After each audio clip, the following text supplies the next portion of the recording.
అలాగే నిన్న మీడియా ప్రతినిధిని ఆయన కొట్టడం నేపథ్యంలో ఒక పాత పురాతన వివాదం కూడా మళ్ళీ లైవ్లోకి వచ్చింది. ఓకే. మీడియా ఒక రిపోర్టర్ మీద అటాక్ చేయడం అనేది మోహన్ బాబు గారికి కొత్త ఏం కాదు. ఇది ఫస్ట్ ఇన్సిడెంట్ కాదు. ఇంతకు ముందు కూడా ఒక ఆంధ్రభూమి రిపోర్టర్ మీద ఆయన చేసుకున్నటువంటి ఒక సందర్భం మెడ్రాస్లో ఇండస్ట్రీ ఉన్న రోజుల్లో మెడ్రాస్లో ఆంధ్రభూమి వారికి అప్పుడు చిత్రభూమి అని ఒక సినిమా మ్యాగజైన్ ఉండేది.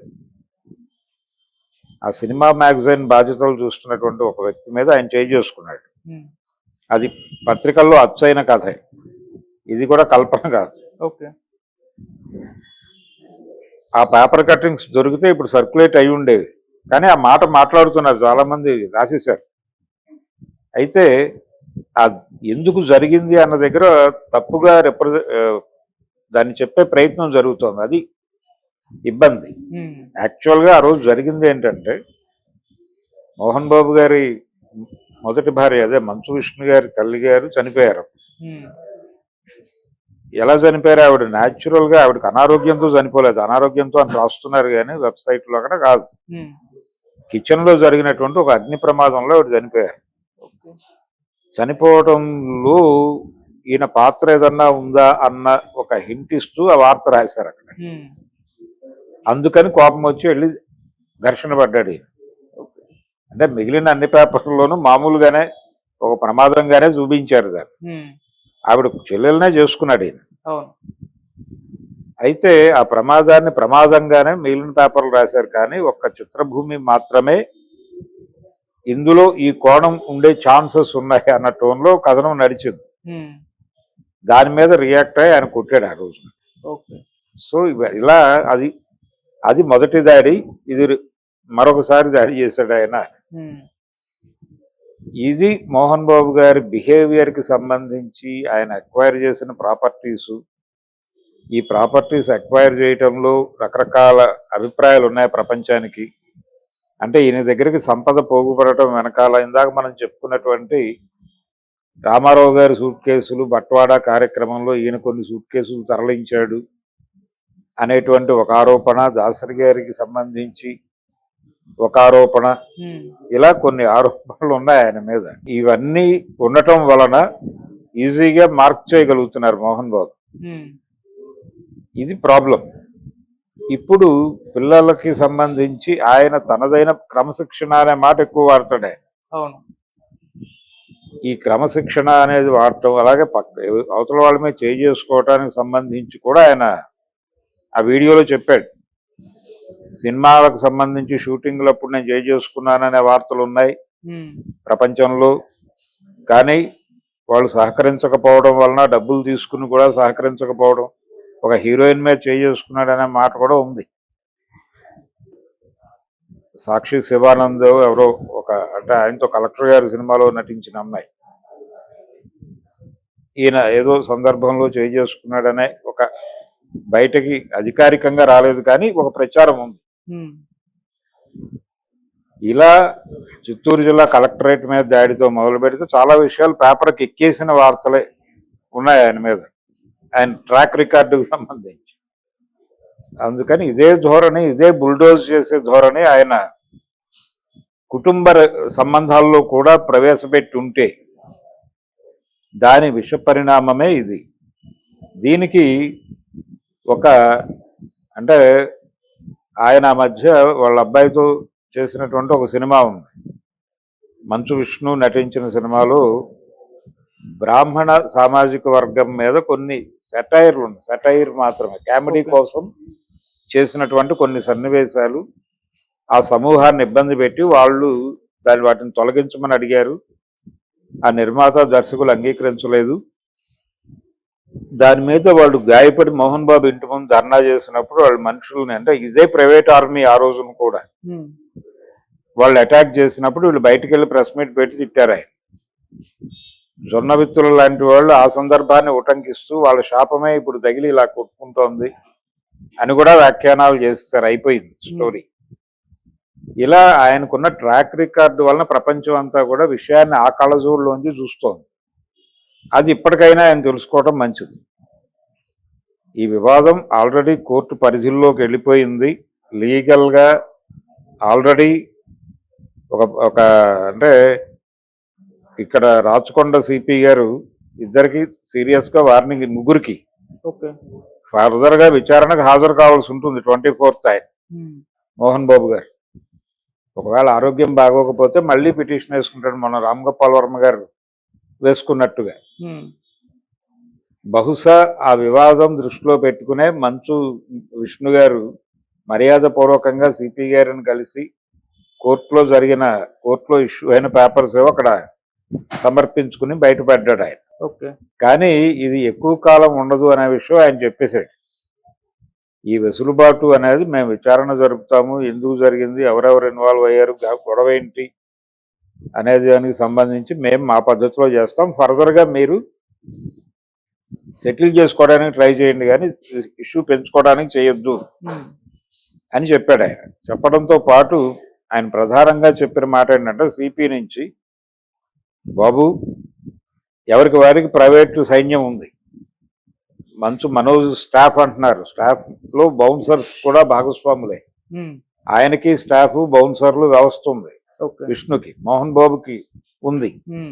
ఈ బౌన్సర్ల సైన్యంతో మీరు యుద్ధాలు చేసుకుంటే అది ప్రపంచానికి డిస్టర్బెన్స్గా మారుతుంది, కాబట్టి ఆ స్టాఫ్ని బౌన్సర్స్ని పక్కన పెట్టి ఆ ఇంట్లో ఉండండి మీరు.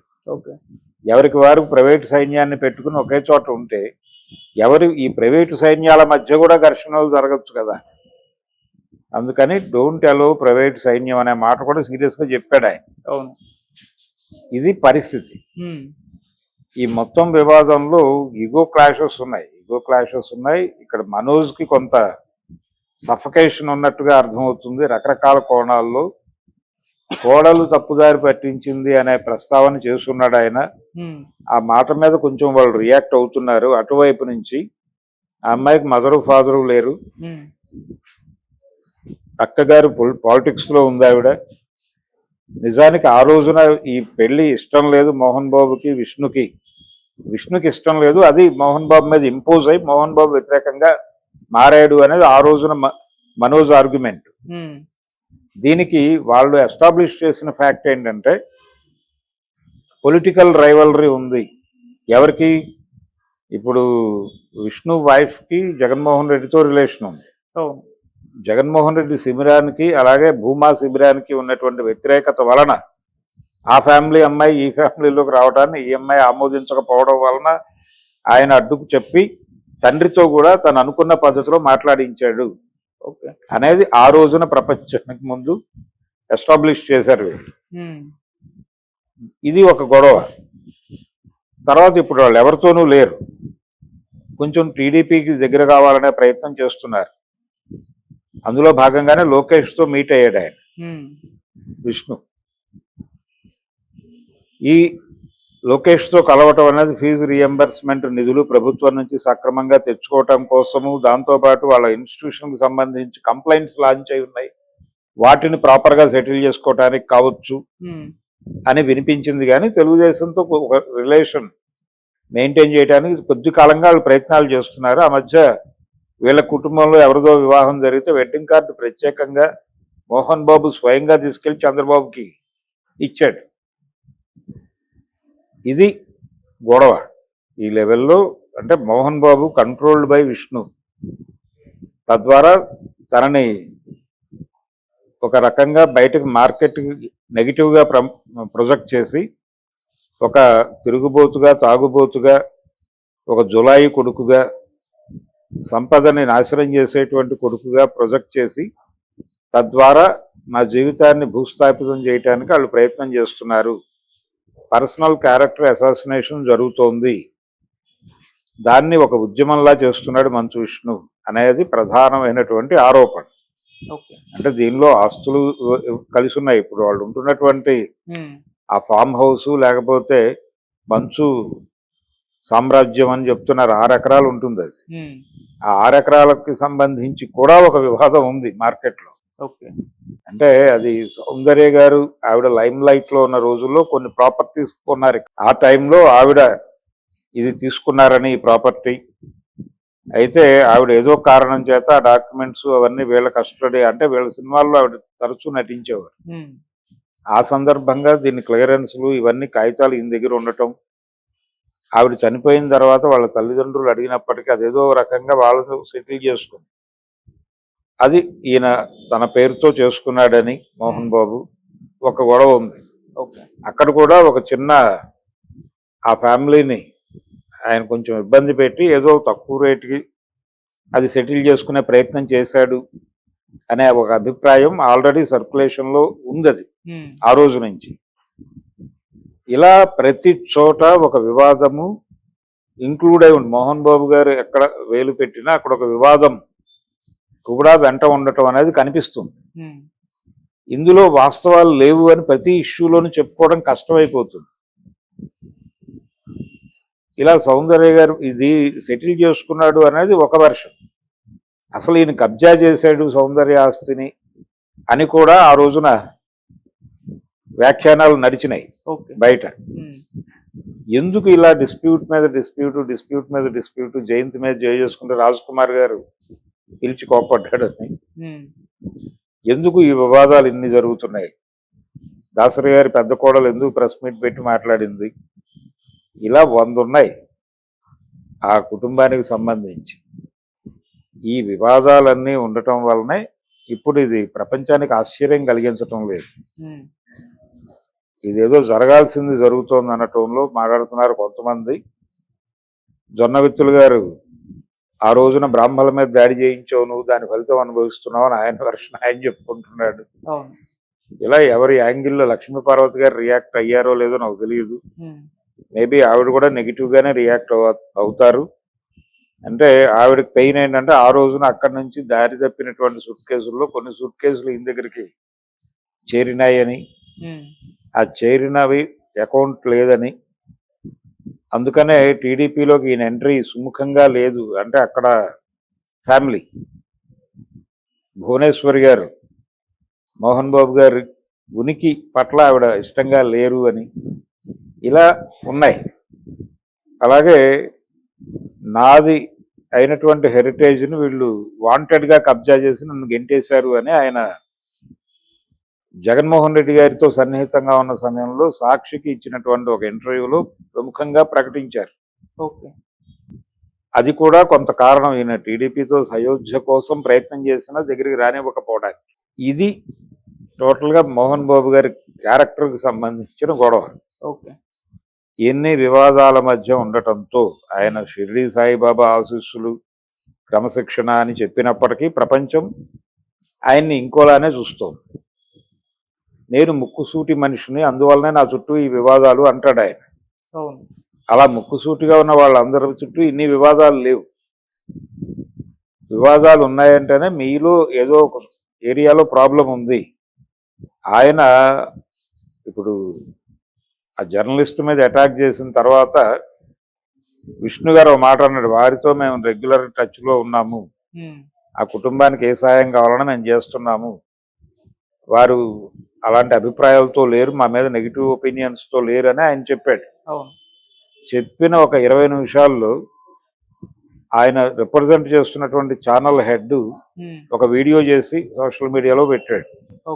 అతను మా ఫ్యామిలీ మనిషి, అతను డ్యూటీలో ఉండగా జరిగింది, అతని తాలూకా ఆపరేషన్స్ ఆ వ్యవహారం అంతా మేమే చేసుకుంటున్నాం, ఇందులో వారు చేసింది ఏమీ లేదు, అనవసరమైన అబద్ధాలు చెప్పకండి ప్రపంచానికి, మీరు మారేడుకాయ చేయదలుచుకుంటే మసిపూయకండి అని చెప్పాడు ఆయన. ఇలా ఎందుకు అనవసరమైనటువంటి వివాదాలు కొని తెచ్చుకోవటం అనేది. నిన్న జరిగింది జరగాల్సిందే, అదేదో రోజున సెటిల్ కావాల్సిందే. ఆయన మొత్తం ప్రాపర్టీ తనది అన్నాడు ఆయన. నేను ఎక్వైర్ చేసింది తప్ప ఇది పూర్వీకుల నుంచి సంక్రమించింది కాదు, కాబట్టి లీగల్గా అది ఎవరికైనా ఇచ్చుకునే హక్కు ఆయనకు ఉంది. పిల్లలకు కాకుండా ఏదైనా మఠానికి రాయొచ్చు ఆయన, లేదు ఎవడో రోడ్డు మీద వెళ్ళేవాడిని పిలిచి దానం ఇవ్వచ్చు. ఏం చేసుకోవడానికైనా ఆయన పర్సనల్గా ఎక్వైర్ చేసుకున్న ప్రాపర్టీ కాబట్టి వీళ్ళకి అడిగే హక్కు లేదు. ఒక్కటి వాళ్ళ తాత తండ్రుల నుంచి వచ్చిన